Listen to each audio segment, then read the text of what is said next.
দিদি এনাও, হ্যাঁ তোমার জন্য বাজার থেকে টিপের পাতাটা এনেছি। কি এনেছিস? অনেক রকমের রং বেরঙের টিপের বাহ, পাতা। দারুণ জিনিস এনেছিস তো। কিন্তু ভাই এই তো এনে দিলি, এই তো এত রঙের তো শাড়ি আমার কাছে নাই। দেখো কোনটা কোনটা নেই বুঝছো? গোলাপিটা, এই ডাস্ট কিপিং, 1 2 3 4 মোটামুটি 8-9টা শাড়ি কিনতেই হবে।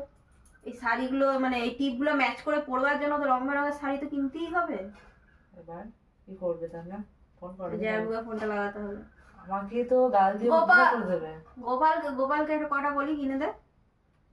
না না না, আমার বরকে বলা যাবে না। তোমার বরকে বলো ফকিরটা তোমার বরই হোক, আমার বরকে বলা যাবে না। তো টিপাটা তো দিলি কিসের জন্য তুই? ওই টিপটা 10 টাকা দাম বাবা, তার জন্য তুমি 1000 তা টাকা এইগুলো শাড়ি ম্যাচ করে তো পরবার জন্য না শাড়ি না কিনতে না, হবে। সেটা জামাই বলছে খুঁজে পেতে যাওয়া। না না ভাই, ভাই না না না ভাই কিছু ভাই না। চারটে কিনে দেবে। না না না ভাই 8টা শাড়ি দেখ, সব আছে, শোনো, 8টা শাড়ি, শোনো না। তার মধ্যে 4টে আমি ভাই বলে 4টে দিচ্ছি, যাইবো। আমি বলে দিচ্ছি 8টা শাড়ি হিসাব করে দিচ্ছি। পুজোতে 4টে, কালী পুজোয় 2টো, তারপর তুমি ভাই ফোটাতে আর 2টো নিয়ে নেবে, বাস কমপ্লিট হয়ে যাবে। ভাই ফোটে না 4টা, না ভাই ফোটায় ভাইয়ের মানে কি বলবো, তো ভাইয়ের পয়সাই নেই।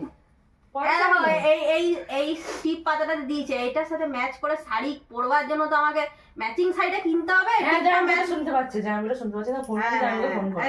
হ্যাঁ, ভাই শুনে নে, না না ভাই কিছু তোর বউ না, 10 টাকা না, টিপ না, দিয়েছে, না। এবার 4টে শাড়ি ভাই ম্যাচ কিছু করে ভাই কিনে না, দিতে না। হবে। না না তুমি তুই ফেরত চুপ দিয়ে দাও, কর, তুই ফেরত দিয়ে রাখ, দাও, তুই যা। ফেরত দিয়ে দাও, ফেরত দিয়ে দাও, ঠিক আছে।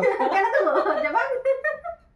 ও তো বন্ধ করো, তখন থেকে আমার কতক্ষণ ধরে উল্টো পাল্টা বলি।